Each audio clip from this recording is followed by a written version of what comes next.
নমস্কার বন্ধুরা, মৌসুমী রান্নাঘরে আপনাদের স্বাগত। আজকে কচু শাক আর চিংড়ি মাছ বানাবো। আপনারা দেখুন, কচু শাকটা কেটে রেডি করে নিই, তারপরে পরের রান্নায় যাচ্ছি।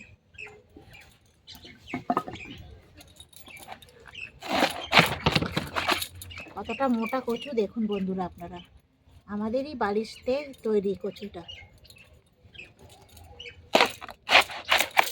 এটা ছোলা কচু।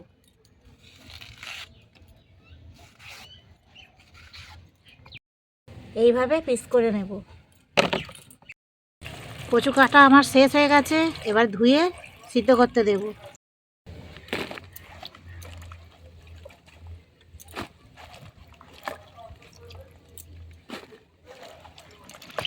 জলটা গরম বসিয়ে দিয়েছিলাম, এবারে কচুগুলো দিয়ে দেব।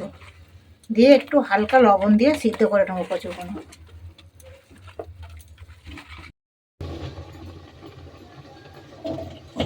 পেঁয়াজ, রসুন, আদা, কাঁচা লঙ্কা আর এর সাথে চিংড়ি মাছটাও একটু বেটে নেব। কচু সিদ্ধ আমাদের হয়ে গেছে, এবারে লাবিয়ে জল ঝেড়ে নেব।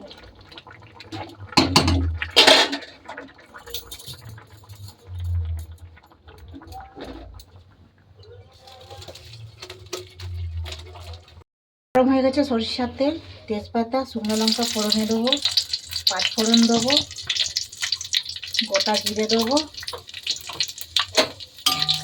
এটা ঠিক হালকা ভাজা হয়ে গেলে পেঁয়াজ কাটা দিয়ে দেবো। পেঁয়াজটা একটু লাল লাল করে ভেজে নেব, নিয়ে তারপর টমেটো, কাঁচা লঙ্কা দেবো। পেঁয়াজ আমাদের ভাজা হয়ে গেছে, এবারে বাটা মশলাটা দিয়ে দেবো।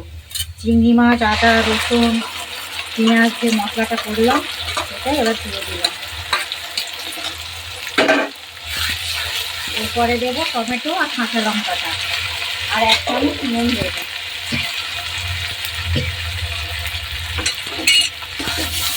এটা ভাজা ভাজা হয়ে গেলে তারপরে বাকি মশলাগুলো দেবো। হালকা ভাজা হয়ে গেছে, এবারে বাকি গুঁড়ো মশলাগুলো দিয়ে দেবো। হলুদ গুঁড়ো, কাশ্মীরি লঙ্কার গুঁড়ো, জিরে মরিচ গুঁড়ো দিয়ে এবারে এটা কষিয়ে নেব। এইভাবে আপনারা বাড়িতে বানিয়ে খেয়ে দেখবেন, দুর্দান্ত স্বাদ। একবার খেলে বারবার খাওয়ার ইচ্ছা হবে। বন্ধুরা, মশলাটা আমার কষানো হয়ে গেছে, এবারে কচু শাকটা দিয়ে দেবো। দিয়ে এতে জল শুকনো পর্যন্ত, জলটা যতক্ষণ না শুকনো হবে ততক্ষণ আমরা কষাতে থাকবো। এটাকে ভাজা ভাজা করে নেব।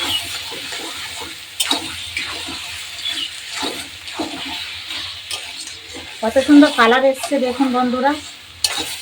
এটা খেতে দুর্দান্ত স্বাদ লাগবে। ভালো লাগলে অবশ্যই একটা লাইক, শেয়ার, কমেন্ট করে জানাবেন। আমার চ্যানেলটির সাথে থাকবেন, পাশে থাকবেন।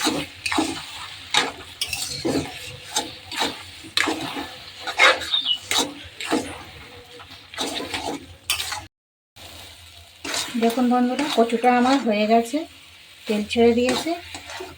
এর মধ্যে চিনি দিলেও দিতে পারেন, না দিলেও না দিতে পারেন। আমি চিনি দিইনি।